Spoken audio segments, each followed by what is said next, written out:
नमस्कार, आप देख रहे हैं न्यूज इंडिया। आपके साथ मैं हूं अभिषेक। मध्य पूर्व में जंग खतरनाक मोड़ पर पहुंच चुकी है। ईरान ने रात के अंधेरे में इजरायल पर जबरदस्त मिसाइलें दागी। ईरान ने 180 से ज्यादा मिसाइलें इजरायल पर दागी। ईरान का दावा है कि 90% मिसाइलें सटीक निशाने पर लगी हैं। दरअसल इस हमले के लिए ईरान काफी समय से तैयारियों में जुटा था, मगर मंगलवार को ईरान ने इजरायल पर पूरी प्लानिंग के साथ मिसाइल की बारिश कर दी। इजरायल ने इस हमले का जवाब फिलहाल तो नहीं दिया है, लेकिन बेंजामिन नेतन्याहू के बारे में कहा जाता है कि इजरायल हर हमले का सही समय पर माकूल जवाब देता है। चर्चा हम आज इसी मुद्दे पर करेंगे। हमारे साथ एक बड़ा गेस्ट पैनल भी होगा, लेकिन सबसे पहले ये रिपोर्ट। ईरान का इजरायल पर मिसाइल प्रहार। ईरान का वार, नेतन्याहू भी तैयार। इजरायल को मिला यूएसए का साथ। ईरान की अमेरिका को धमकी। मिडिल ईस्ट में महायुद्ध के आसार।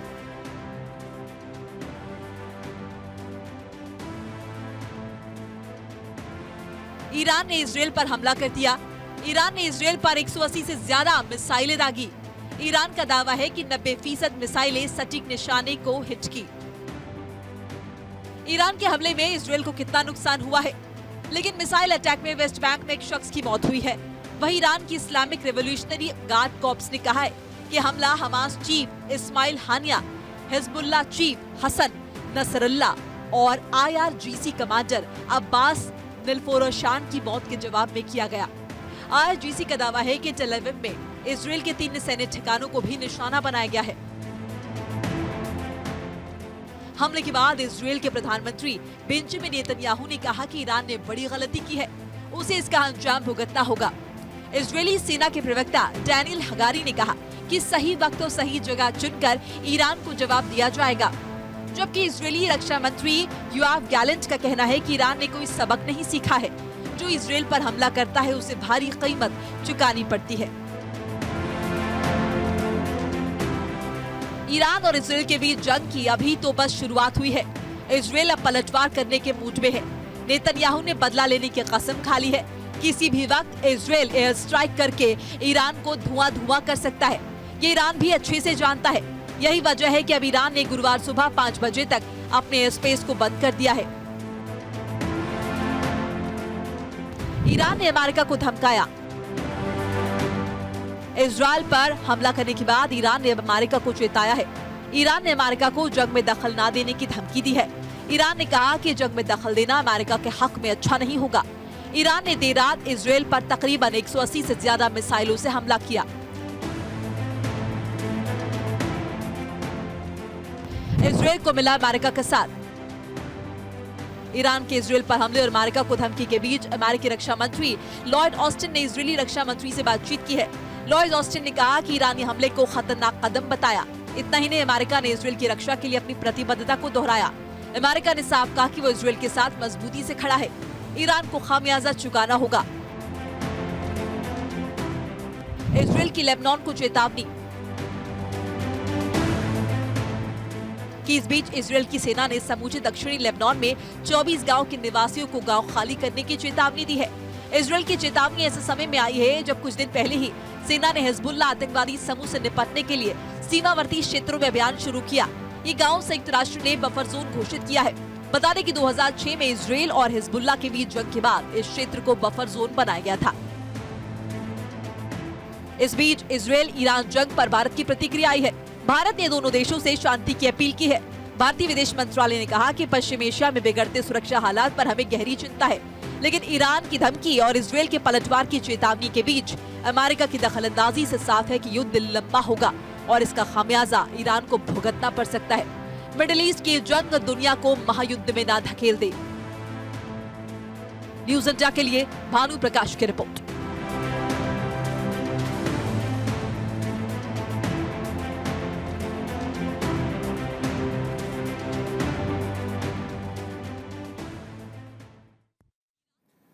तो तो चर्चा इसी पे करेंगे कि आखिर इजराइल और ईरान अब पूरी तरीके से खुलकर आमने सामने हैं। अब दुनिया पर इसका क्या असर पड़ेगा और साथ ही साथ भारत पर इसका क्या असर होगा।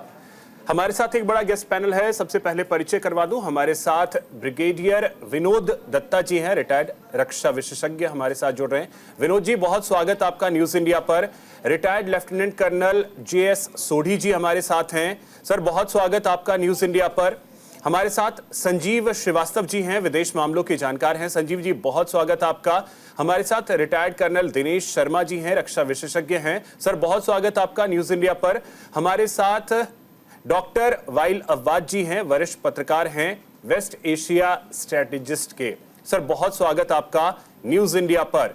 एक एक कमेंट सबसे पहले मैं सभी से चाहूंगा सर कि ईरान ने जिस तरीके से हमला बोला है इजराइल पर और एक लिस्ट भी जारी की है कि हमारे लिस्ट में ये लोग शामिल हैं जिनका हम खात्मा करेंगे, क्या यह माना जाए कि दुनिया अब तीसरे विश्व युद्ध के बिल्कुल मुहाने पर खड़ी है? शुरुआत विनोद दत्ता सर आपसे करेंगे, पहला कमेंट।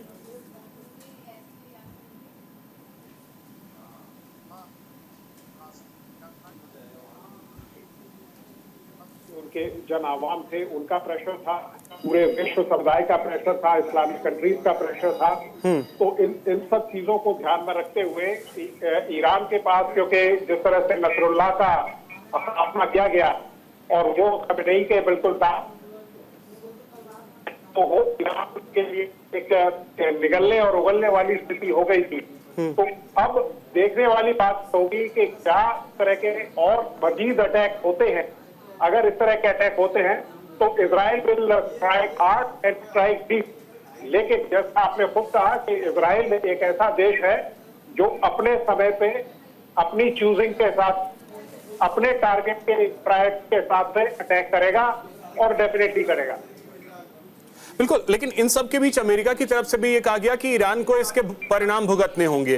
तो क्या जो सैंक्शंस पहले से ही ईरान झेल रहा है और अगर सैंक्शन बढ़ता है, क्योंकि आर्थिक तंगी वहां भी बहुत ज्यादा है, क्या और भी सैंक्शंस झेलने के लिए ईरान तैयार है? हाँ बिल्कुल, देखिए ईरान बिल्कुल तैयार है, क्योंकि देखिए जब आपने कहते हैं ना कि सर पे अगर कफन बांध रखा है या इस तरह की आपने प्रण कर लिया है कि हमें we have to take on this super power, तो ईरान हर चीज के लिए तैयार है, इसमें कोई दो राय नहीं है। और रही बात अमेरिका की, अमेरिका भी इस सिचुएशन को भुनाने की कोशिश करेगा, क्योंकि देखिए इजराइल का साथ वो छोड़ नहीं सकता, और जब तक इलेक्शन वहां नहीं हो जाते हैं, क्योंकि जो ज्यूज कम्युनिटी है, करीब 75 लाख ज्यूज है वहां, वो वहां की जो पॉलिटिकल सिनेरियो है, जो वहां का इकोनॉमिक सिनेरियो है और जो वहां का सोशल फाइबर है, उसमें एक बहुत ही अहम रोल अदा करते हैं। और बाइडेन साहब ये नहीं चाहेंगे कि साहब उनको बिल्कुल उनके जो पैदल हैं वो अनरफल किए जाएं। ठीक है। JS सोढ़ी सर, आपसे भी एक कमेंट चाहेंगे कि क्या दुनिया अब उस मुहाने पर खड़ी है जहां तीसरा विश्व युद्ध कभी भी शुरू हो सकता है, या मान ले कि तीसरा विश्व युद्ध ही चल रहा है? एक तरफ रशिया और यूक्रेन आमने सामने है, यहां पर इजराइल चारों तरफ से 4 फ्रंट पे लड़ाई लड़ रहा है। जय हिंद अभिषेक जी। जय हिंद सर। ये मेरा सौभाग्य है कि मैं आपके न्यूज चैनल और विख्यात को पैनलिस्ट के साथ हूं। ये जो कल रात को ईरान ने इजराइल पे हमला किया, ये निश्चित तौर से एक क्षेत्रीय युद्ध तो वहां शुरू हो चुका है, लेकिन विश्व युद्ध अभी शुरुआत होने की बहुत देरी है, क्योंकि अमेरिका और चीन अभी इस किसी भी युद्ध में वो कूदने को तैयार नहीं है, क्योंकि चीन के सैनिक लक्ष्य कुछ और हैं। अमेरिका की आर्थिक हालत खुद अंदर से बहुत कमजोर है, वहां पे आए गए दिन प्रदर्शन हो रहे हैं, तो अमेरिका अपने करोड़ों या बिलियन डॉलर बर्बाद कर रहा है, चाहे इजराइल पे चाहे यूक्रेन पे हो। तो ये विश्व युद्ध तो नहीं बनेगा, लेकिन हाँ, तो कल रात को ईरान ने इजराइल पे हमला किया, उससे एक बात जरूर साबित हो गई कि ये जो 2 स्टेट सोल्यूशन जो कुछ समय के लिए लग रहा था कि एक लो प्रोफाइल ले लिया है, वो दोबारा फ्रंट में आ गया है। ईरान ने जब पहले इस्माइल हानिये के मौत पे कोई इजराइल पे हमला नहीं किया, और जब हसन नसरल्लाह मारा गया तब भी कुछ दिन तक कुछ नहीं हुआ, तो ये लगने लगा कि अब इजराइल का पकड़ा बाहर है और 2 स्टेट सोल्यूशन कभी नहीं बन सकता है। लेकिन इस तरह से कल रात को ईरान ने ताबड़तोड़ हमले किए इजराइल पे, और उसने उसके मुफ्ताद के हेडक्वार्टर्स को टारगेट किया, उसके नेवाटिव एयरबेस को टारगेट किया, जहां पे खबरें हैं कि 20 अमेरिकी F-35 लड़ाकू विमान से बर्बाद कर दिए। इससे साफ एक संदेश दिया है ईरान ने कि मिडिल ईस्ट में शांति तभी आएगी जब स्टेट सॉल्यूशन हो। ठीक है सर, आते हैं फिर से आपके पास। डॉक्टर वाइल अब्बास जी आपके पास आ रहे हैं और कमेंट आपका भी पहला यही चाहेंगे कि जिस तरीके से जंग चल रही है और इजराइल 3 से 4 फ्रंट पे एक साथ युद्ध कर रहा है, क्या हम माने कि एक तरीके से कहें, जैसा हालांकि सोडी सर ने कहा कि तीसरा विश्व युद्ध शुरू होने में शायद अभी वक्त है क्योंकि अमेरिका और चीन ये कभी नहीं किसी भी जंग में जाना चाहेंगे, तो क्या अभी तीसरे विश्व युद्ध के लिए इंतजार करना होगा?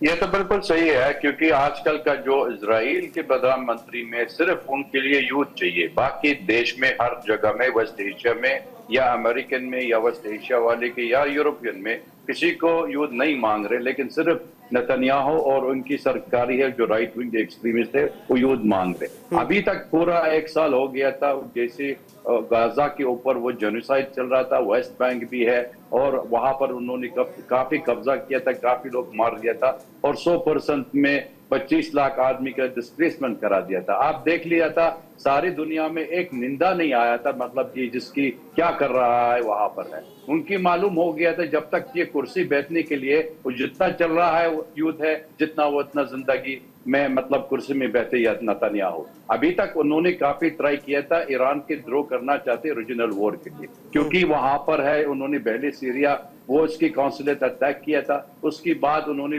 उनका ऑफिसर भी मार दिया था, ईरान इंतकाम भी किया था, उसके बाद पर उन्होंने इस्माइल हनिया मारा, तहरान के अंदर है और ईरान में, अमेरिका में और सब सारे दुनिया का बात कर रहे हैं ईरान में, वो कह रहे सीज फायर गाजा में चल रहा था, आप रुकना है, आप रिटेलिएशन मत करो। लेकिन जब तक अब्बास सर एक चीज ये है कि आज भी हमास के कब्जे में कई इजरायली नागरिक हैं। इजराइल यही तो कह रहा है कि उन नागरिकों को छोड़ो, हमास छोड़ क्यों नहीं रहा है? और वो इजराइल ने साफ कहा है कि जब तक हमारे वो नागरिक नहीं छूटेंगे हम रुकने वाले नहीं हैं। देख लो, अगर आप ये कहानी है जो युद्ध चल रहा हमारा देश या हमारा जो अरब मुल्क में जो या इजराइल और फलस्तीनी के साथ में, ये तो 7 अक्टूबर नहीं है, सारी दुनिया मालूम है 75 साल हो गया इजराइल में युद्ध चल रहा था। लेकिन जो हमास के हाथ में, हमास खुद बताया था हमको सीज फायर मांग रहे, लेकिन पूरा cease fire, permanent cease fire और हम लोग सारी वापसी एक्सचेंज ऑफ प्रिजनर कर रहा है। यही पहली बार नहीं किया, मतलब they are doing it for money time. ये पहली बार उन्होंने इजराइल अटैक नहीं किया गाजा के ऊपर, आपका मालूम हो गया ना। लेकिन ये सबसे बड़ी बात है, ये तो सरकारी हर हमेशा जब तक अप्रूवल आ रहे, कोई डील आ रहे, तो खुद नेतन्याहू कह रहे कुछ और शर्त लगा देंगे, तो इसकी बंद रखा है। अब यूरोपियन भी बता सकते, अमेरिकन खुद कह रहे और अरब मुल्क में भी बोल रहा था, हमास भी बोल रहा था, ये नहीं मांग रहे क्योंकि उनकी मकसद एक ही है, हिजबुल्लाह और ईरान। अगर ये दोनों छोड़ने के लिए तैयारी है तो उसके लिए अमेरिकन में वो ड्रैग करना चाहिए युद्ध में। और अभी उन्होंने खुद बताया था, अमेरिकन एडमिनिस्ट्रेशन भी कह रहे हम लोग no negotiating, no exchange of prisoner, no stoppage of the war, हम लोग will continue till the next American राष्ट्रपति भी आ। ठीक है, आते हैं सर आपके पास फिर से। तब तक संजीव जी एक कमेंट आपसे भी चाहेंगे कि जो स्थिति फिलहाल बनी हुई है इजराइल और ईरान के बीच, भारत पर इसके क्या असर पड़ेंगे?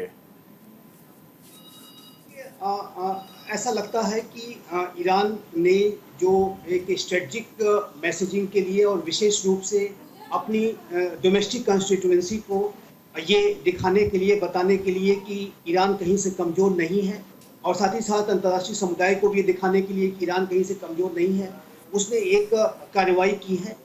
लेकिन मुझे नहीं लगता कि यहाँ से ईरान इसका कोई फर्दर और वाइडर एस्केलेशन करना चाहेगा, क्योंकि यदि ईरान ने इसके बाद कोई कार्रवाई की तो फिर इस बात की संभावना बहुत बढ़ जाएगी कि यूनाइटेड स्टेट्स ऑफ अमेरिका कोई सीधी कार्रवाई और कोई एक्शन ले, और ये जो पूरा जो स्थिति है वो एक रीजनल इसका एस्केलेशन हो जाएगा, एक फुल ब्लोन वॉर में स्थिति जा सकती है, जो कि ईरान उसमें नहीं जाना चाहता। एक चीज, अब ईरान करे या ना करे, इजराइल अब चुप बैठेगा?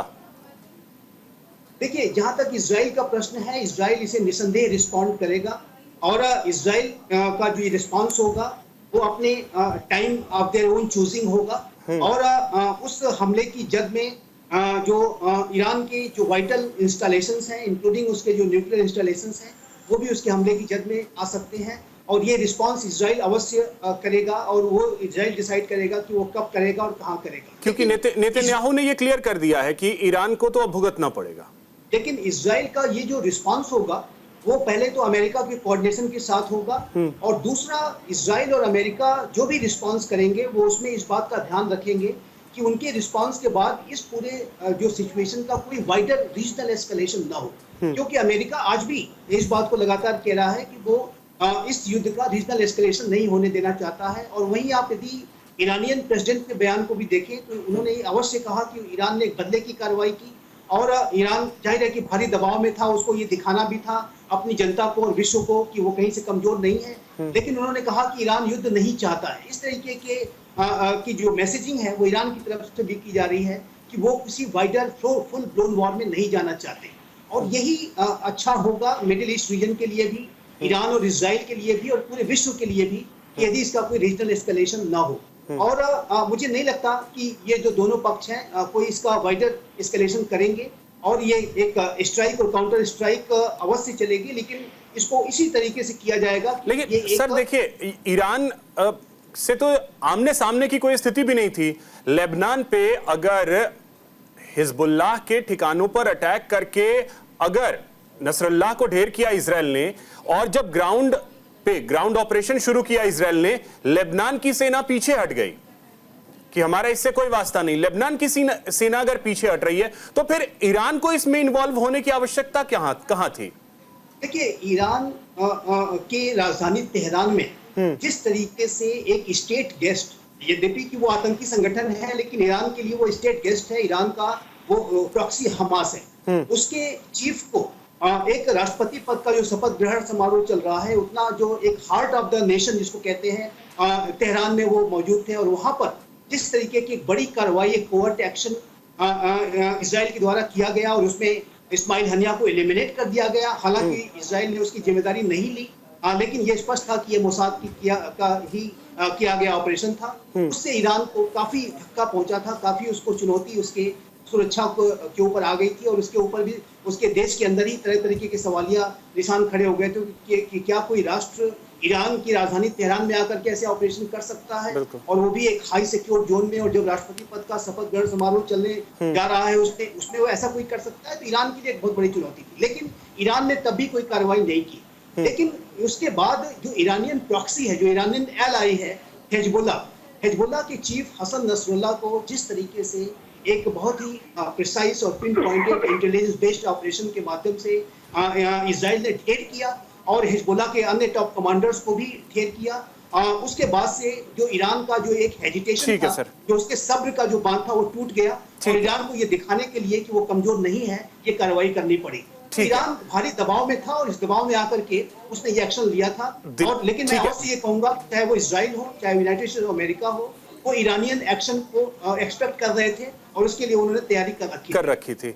दिनेश सर, क्या आपको लगता है कि ईरान ने जो किया है, दबाव तो था ईरान पे, और उसी दबाव में आकर के ईरान ने शायद वो गलती कर दी है जो शायद इजराइल भी चाहता था कि आप एक बार तो ये करो फिर हम देख लेंगे, और वो ईरान ने कर दिया?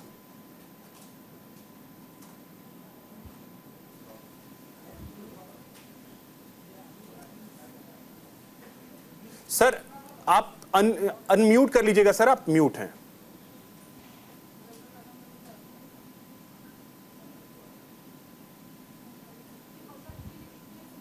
Can you hear me? Yes sir. Abhishek ji, मुझे बड़ी खुशी हो रही है कि मैं पहली दफा आपके साथ जुड़ा हूं।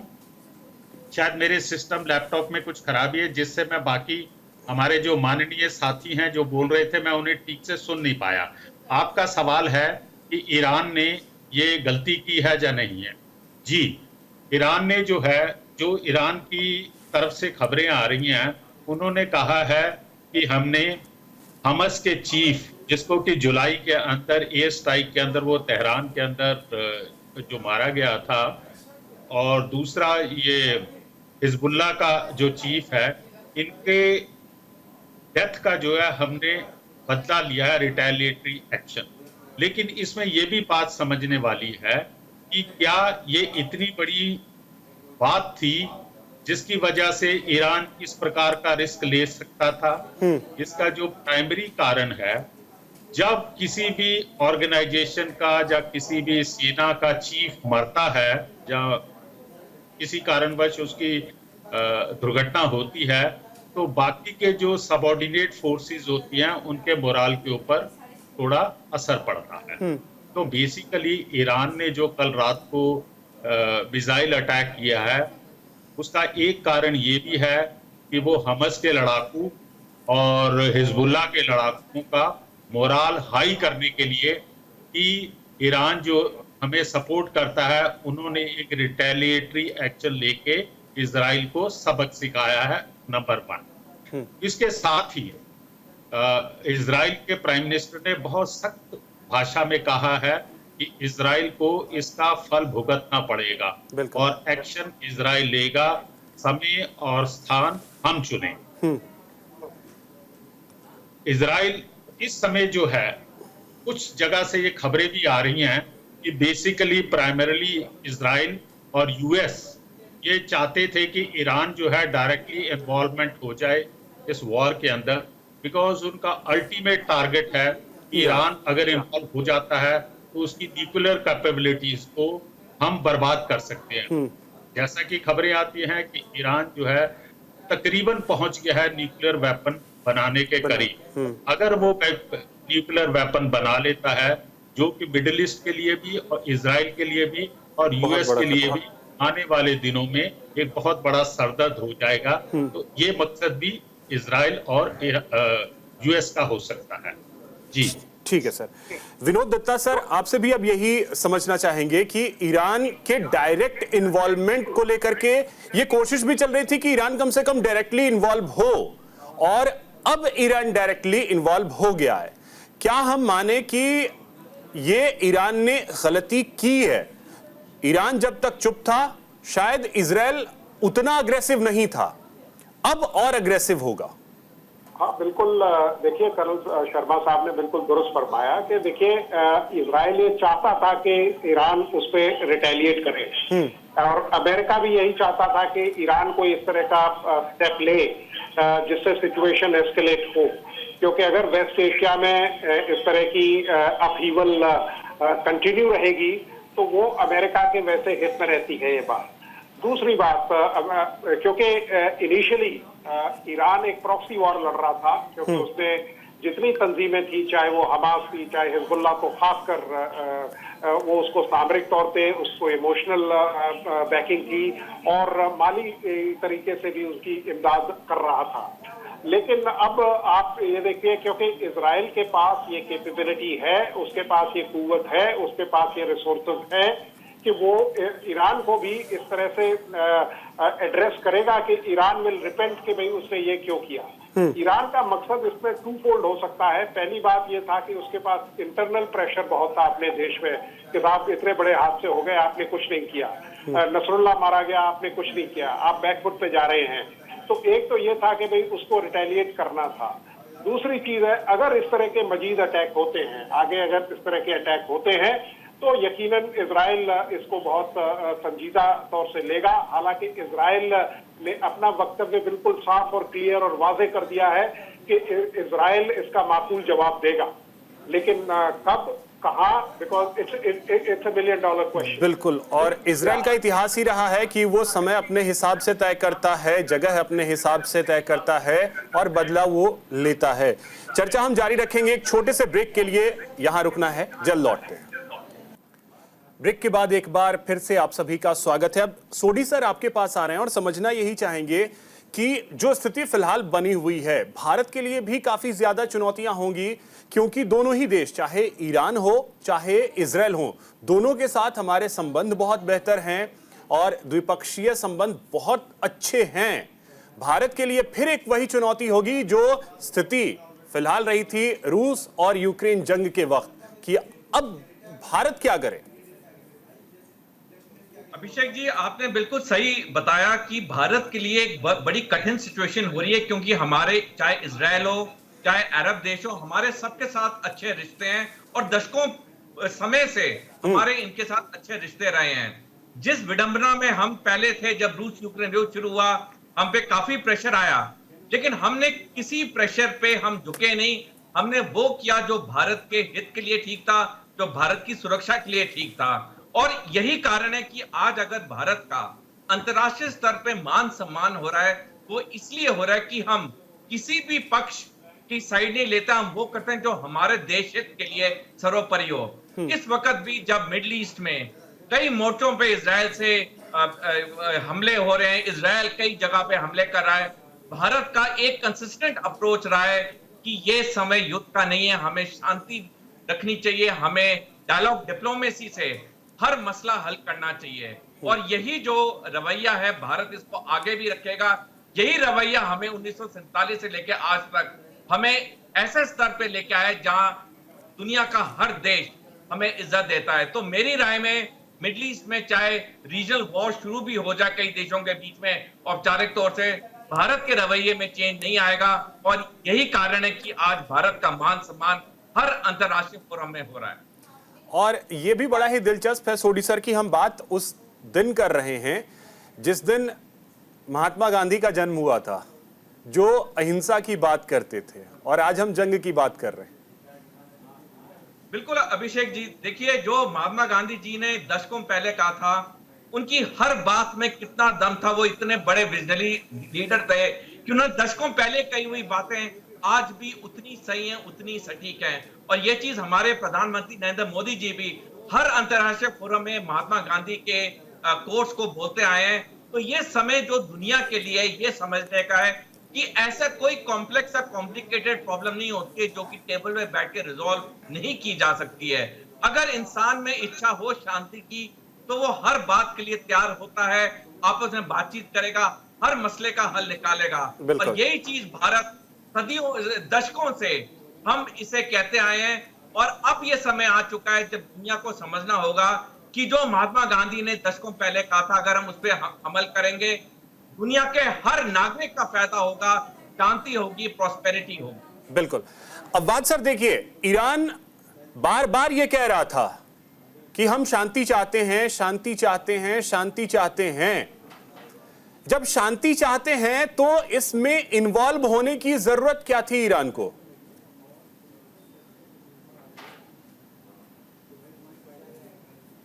नाइनटीन 1979 पहले जब तक शाह है, वो इजरायली और ईरान दोस्ती है। मतलब राष्ट्रपति, इजराइल के राष्ट्रपति, उन्होंने की अमेरिकन राष्ट्रपति चिट्ठी लिखा था, उन्होंने कह रहे शाह और ईरान इस्तकबाल करो, ये हमारे दोस्त। ये तो सारी दुनिया का मालूम है। 1979 के बाद जब तक इस्लामिक रिवॉल्यूशन आया था, इस्लामिक रिवॉल्यूशन के बाद इजराइल का एम्बेसी जो तेहरान में बंद कर दिया था, उन्होंने फिलिस्तीनी एम्बेसी खोल दिया था। उसी के बाद झगड़ा शुरू हो गया। अमेरिकन उन्होंने सपोर्ट किया सद्दाम हुसैन इराक में, 8 साल हो गया, युद्ध हो गया वहां पर। 10 लाख इधर मर गया, 10 लाख इधर मारा था, और काफी अमेरिकन इंडस्ट्री और इसके आर्म इंडस्ट्री काफी पैसा मिला, तो उनके लिए काम शुरू हो रहा है। अभी तक हिजबुल्ला और हमास में 1979 से पहले वो नहीं होता, 1978 आ गया था। इसकी जब तक इजराइल का लेबनान इन्वेजन हो गया, ये भी हो रहा है। अभी तक ईरान में जब तक यहाँ पर अरब मुल्क में और उन्होंने फलस्तीनी वाली सपोर्ट नहीं हो रहा है, उनके लिए वैक्यूम आ गया। ईरान बिल्कुल सपोर्ट कर रहा है, उनकी एक्सिस ऑफ रेजिस्टेंस बन गया था। यानी Iran, Iraq, Syria, Lebanon, Hamas फलस्तीनी वाले के लिए और हूदी वाले के लोग है, ये रेजिस्टेंस कह रहे हमको मुसलमान का वाले के लोग जो उनकी हमारा अल-अक्सा मॉस्क सेव करना चाहते हैं, इजराइल में एक्सपेंशन पॉलिसी बंद करना चाहते हैं और फलस्तीनी हक देने के लिए। अगर ईरान अभी retaliate, Abhishek, Iranian retaliation is just under the UN Charter, under Article 7, ये जिस वक्त में किसी को Article 51, जिसकी मतलब ये अटैक हो रहा है, किसी देश में अटैक हो रहा है, he is having the full right to defend itself। बाकी अगर आपके लिए कुछ और लेबनान रिटेलिएट करता, ईरान को क्या जरूरत थी? लेबनान की सेना पीछे मार दिया था, इस्माइल हनिया मार दिया था। तो उस सर जिस टाइम में इस्माइल हानिया मारा गया, उस टाइम में रिटेलिएट करते, नहीं, आज उन्हें हिजबुल्लाह का चीफ मारा गया, उसके बाद आप रिटेलिएट कर रहे हैं। नो नो नो नो अभिषेक, वो अमेरिकन डिप्लोमेसी उनकी ऑफिशियल भी तेहरान भी गया था, वहां पर मिला था इराकी इरानियन साथ में, मस्कत के अंदर है, उन्होंने खुद बताया था आप रिटेलिएट मत कर रो, जिसके लिए नेतन्याहू आपके लिए ड्रैग करना चाहिए रीजनल वॉर, यूएस और ईरान की ऊपर दुश्मन बन जाते। इसलिए अमेरिकन में खुद बताया था ये cessation of hostility of Israel on Gaza बंद हो जाएगी, इसलिए नहीं रिटेलिएट किया। लेकिन जब तक आपको एक प्रॉक्सी हो गया तो ठीक है, ये सब कुछ सपोर्ट कर रहा है ईरान। अगर ईरान में ह्यूमिलेशन इतना हो गया था, इजराइल के ऊपर है, उन्होंने प्रोवोकेशन सब लोग मार दिया था और कोई कुछ नहीं कर सकते, ये सारी दुनिया का मालूम हो गया तो था। कल जो रिपोर्ट आई सर कि लेबनान की फौज पीछे हट गई, वो क्यों? लेबनान की फौज को फिर आगे आना चाहिए था, लेबनान की फौज पीछे क्यों हट गई फिर? तो लेबनान की फौज मतलब they are already supporting the resistance forces है ना, उन्होंने पूरा सपोर्ट कर रहा है। और you remember it is only it is Hezbollah, Syrian army and Iran और हाशद शाबी जो इराक में, these are the people who fought terrorism. IS और अल-कायदा हमारे देश में और इराक के अंदर they were fully supported by the American and the West and some of the Arab countries. Who defeated them? तो सर ये तो उसी कंट्री को समझना चाहिए ना, ये तो कंट्री को समझना चाहिए कि हमारे देश में रह करके ISIS को अगर अमेरिका सपोर्ट कर रहा है, ये तो इराक को समझना चाहिए। तो सबको मालूम हो गया, अमेरिकन तो खुद तो सबको मालूम है, तो ये इराक को तो समझ में नहीं आया ना, ये तो इराक को ही समझ में नहीं आया। अभिषेक, अल-कायदा वाले पहले उसामा बिन लादेन ही वाज अ CIA एजेंट ना, पहले बिफोर ही become a veteran of al Qaeda. यही तो समझने की जरूरत है, ये लोगों को समझ तो आता नहीं है, कंट्रीज को ये समझ नहीं आता है। अमेरिका यूज कर रहा है, लोग यूज हो रहे हैं। तो शाबाश, आप खुद बताए, तो हम भी बता सकते, सारी दुनिया का मालूम हो गया था। This is the only political achievement only through terrorism. हमारे देश में अभी तक 55,000 ISIS उनकी साथ में American Syrian northern eastern part जो कंट्रोल कर रहा है, 55,000 अकॉर्डिंग टू UN एजेंसी है, वो तो दाइश वाले ISIS वाले के बैठे वहां पर, ये कहां से जाएंगे? Okay sir. संजीव सर, अब समझना ये चाहेंगे कि जो स्थिति बन रही है, अगर भारत थोड़ा सा भी इजराइल की तरफ झुकता है, ईरान के साथ बहुत अच्छे रिश्ते हैं, चाबहार प्रोजेक्ट हम सभी जानते हैं कि कितना अहम है, इसके अलावा तेल का एक बहुत बड़ा सोर्स है, वहां असर पड़ेगा, अरब में बहुत सारे हिंदुस्तानी रहते हैं, उस पर असर पड़ेगा। अगर भारत ईरान की तरफ झुकता है तो फिर इजराइल के साथ रिश्ते बहुत खराब हो जाएंगे। तो भारत के लिए कितनी बड़ी चुनौतीपूर्ण स्थिति फिलहाल आप मान रहे हैं? देखिए, भारत के प्रधानमंत्री श्री नरेंद्र मोदी ने स्वयं और हमारे विदेश मंत्री श्री एस जयशंकर ने समय समय पर इस बात को कहा है कि भारत अंतर्राष्ट्रीय समुदाय में जो कॉन्फ्लिक्ट्स हैं उनका जो समाधान है वो संवाद के माध्यम से नेगोशिएटिंग टेबल पर देखना चाहता है। भारत विश्व में रूल्स बेस्ड ऑर्डर का सम्मान करता है। भारत विश्व में राष्ट्रों की जो संप्रभुता, उनकी टेरिटोरियल इंटीग्रिटी का सम्मान करने के लिए जाना जाता है। भारत यदि किसी के साथ खड़ा है तो भारत शांति के साथ खड़ा है। भारत यदि किसी के साथ खड़ा है तो वो संवाद के साथ खड़ा है। भारत यदि किसी के साथ खड़ा है तो रूल्स बेस्ड ऑर्डर के साथ खड़ा है। और जाहिर है कि इसी अप्रोच के साथ भारत मिडिल ईस्ट रीजन को भी एड्रेस करेगा। और ये जो मिडिल ईस्ट रीजन के जो राष्ट्र हैं, चाहे वो इजराइल हो, चाहे वो ईरान हो, चाहे वो अन्य राष्ट्र हो, वो भारत के इस संतुलित, विवेकपूर्ण, बुद्धिमत्तापूर्ण और जिम्मेदारी भरी जो भारत का जो अप्रोच रहता है उसको वो जानते हैं, समझते हैं और उसका एक, जैसा कि सोदी साहब ने कहा, उसका बहुत सम्मान भी करते हैं। और भारत की इसी वजह से आप देखिए तो पूरे मिडिल ईस्ट रीजन में जो क्रेडिबिलिटी है वो लगातार बढ़ती जा रही है। एक बात मैं अवश्य कहूंगा कि ये जो मिडिल ईस्ट रीजन की जो समस्याएं हैं उसका जो समाधान अगर कुछ हो सकता है तो वो संवाद हो सकता है। और ये जो आतंकी संगठन है इनके खिलाफ तो जीरो टॉलरेंस की पॉलिसी के तहत कार्रवाई होनी ही चाहिए। और इस बात को भी भारत ने स्पष्ट किया है। हमारे प्रधानमंत्री श्री नरेंद्र मोदी ने 7 अक्टूबर को जब इजराइल पर सबसे बड़ा आतंकी हमला हमास ने किया था, उसी दिन एक ट्वीट के माध्यम से बेंजामिन नेतन्याहू को अपना पूरा सपोर्ट दिया था और ये कहा था कि इजराइल की जो उसके आतंकवाद के विरुद्ध जो लड़ाई है उसमें भारत उनके साथ पूरी तरह से खड़ा है। और ये जो आतंकी संगठन है, हमास हो, चाहे हिजबुल्लाह हो, चाहे हूती हो, ये संवाद को तोड़ना चाहते हैं। इजराइल की जो अरब राष्ट्रों के साथ संवाद की प्रक्रिया चल रही थी, जो नॉर्मलाइजेशन की प्रक्रिया चल रही थी, जो रीजनल इंटीग्रेशन जिसको हम जानते हैं, जो पीस प्रोसेस जिसको कहा जा रहा था, उसको ये तोड़ने के लिए हमास ने हमला किया था। हिजबुल्लाह ने हमास के समर्थन में इजराइल को जो टारगेट किया उसका भी लक्ष्य यही था कि वो इजराइल को मिडिल ईस्ट रीजन में राष्ट्रों के साथ संबंधों को बेहतर न बनाने दें। और ये जो संवाद की प्रक्रिया को तोड़ने की जो विचारधारा है, इसको कहते हैं क्लैश ऑफ सिविलाइजेशंस की विचारधारा। ये जो आतंकी है, ये विश्व में सभ्यताओं के बीच में इस टकराव को बढ़ाना चाहते हैं। अच्छा ये clash of civilizations. Sanjeev sir, एक और चीज, एक आर्टिकल मैंने कहीं पढ़ा कि कुछ ऐसी भी रिपोर्ट्स थी कि वेस्ट बैंक से कई लोगों को बुलाकर नेतन्याहू ने जॉब्स दिए हैं, नौकरियां दी हैं। यानी टू स्टेट की थ्योरी को लेकर के नेतन्याहू भी कहीं पॉजिटिव मोड में दिख रहे थे, लेकिन हमास के उस हमले के बाद से नेतन्याहू का रुख अब पूरी तरीके से बदल गया है। तो क्या जो टू स्टेट थ्योरी को लेकर के नेतन्याहू आगे बढ़ने की सोच रहे थे, उससे भी बिगाड़ने की कोशिश की गई है इन हमलों के जरिए?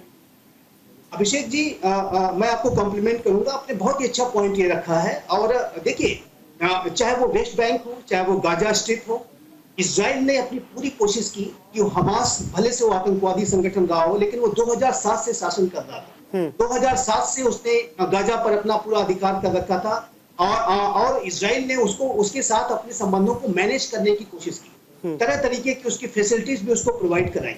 और लेकिन ये जो हमास है, इसका जो आतंकी चरित्र जाहिर है कि वो छुपा हुआ था, और वो 7 अक्टूबर को पिछले वर्ष सामने आया। और ये जो आतंकी है, जाहिर है कि इजराइल ने सारे प्रयासों के इजराइल के बावजूद भी हमास ने उसको एक बहुत बड़ा डिच किया, धोखा दिया, बिट्रे किया, और उसके ऊपर एक ही दिन के अंदर इतना बड़ा हमला करके 1200 से ज्यादा लोगों की हत्याएं कर दी। व्हील चेयर पर बैठे हुए बुजुर्गों को नहीं छोड़ा गया, बच्चों की हत्याएं की गई, महिलाओं के साथ बर्बरता अत्याचार किया गया, उनकी हत्याएं की गई, और 250 से भी ज्यादा लोगों को बंधक बना के भी ले गया। तो ये जो हमास का जो आतंकी चरित्र है, वो एक्सपोज हो गया, फिर से सामने आ गया। और इजराइल ने उसके बाद से इस बात का संकल्प लिया कि जब तक कि हमास को पूरी तरह से खात्मा नहीं कर लेंगे, तब तक वो जो है चैन से नहीं बैठेंगे। और ये एक बात मैं उसमें ऐड करना चाहता हूँ कि इजराइल का आने वाले समय में हिजबुल्लाह के विरुद्ध, हुती के विरुद्ध जो ऑपरेशन है जारी रहेगा।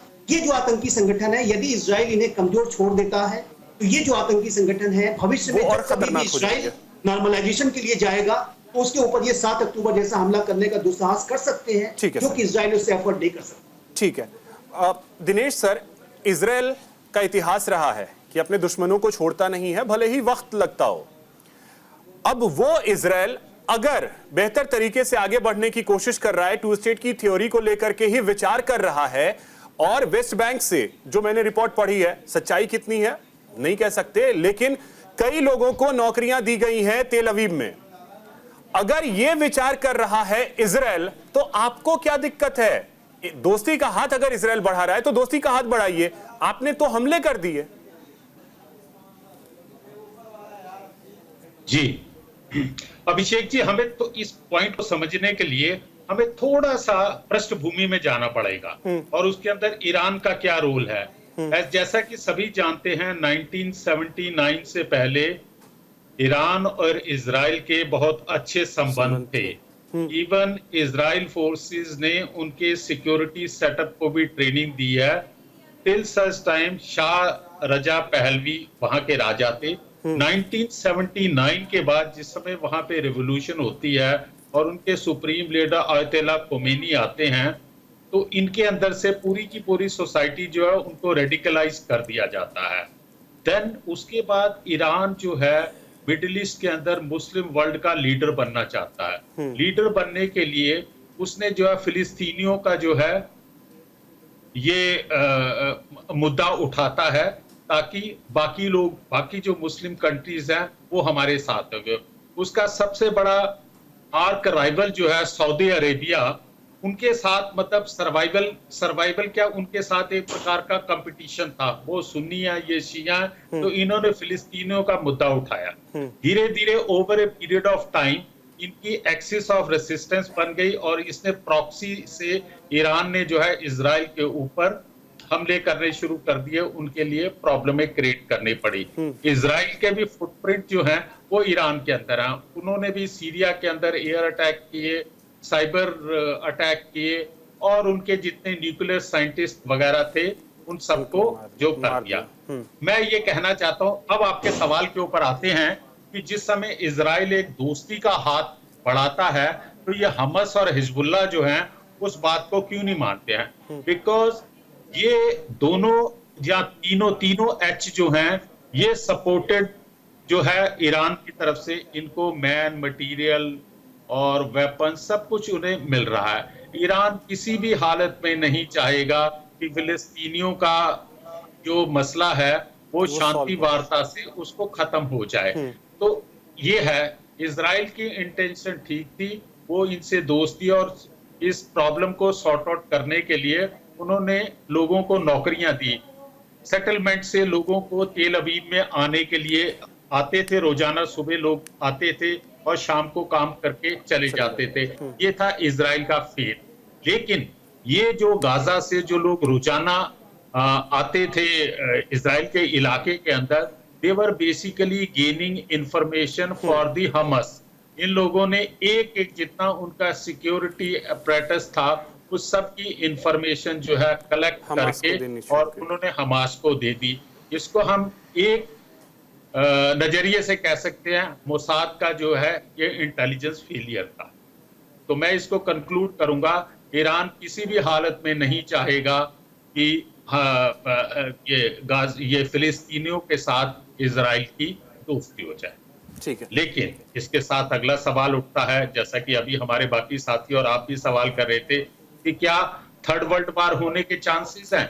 नहीं, अभी के हालात को देखते हुए तो कोई चांसेस नहीं है, क्योंकि मिडिल ईस्ट का इलाका, अमेरिका, चाइना, ये सभी इन्वॉल्व अभी बिल्कुल भी नहीं होना चाहेंगे किसी भी कंडीशन में। अभिषेक जी, मिडिल ईस्ट का इलाका जो है, हर एक कंट्री चाहता है कि वहां पे पीस बनी रहे, क्योंकि पूरे वर्ल्ड का जो है तेल और बाकी जरूरतें जो है मिडिल ईस्ट से आ रही पूरी हो रही हैं। रेड सी से जो है पूरे वर्ल्ड का विनोद सर, अगर दोस्ती का कोई हाथ बढ़ा रहा है तो थाम लो ना, और वो भी तब जब आप बहुत सारी चीजों में इजराइल से कंपेयर खुद को नहीं कर सकते।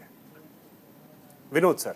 हाँ बिल्कुल अभिषेक, आपने ठीक कहा कि देखिए इजराइल एक ऐसा देश है जो उसने हमेशा वहाँ की जो रीजनल डेवलपमेंट है उसमें एक विशेष योगदान दिया है, और उसने ये चाहा है कि भाई पीसफुल कोएग्जिस्टेंस सारे देशों का हो।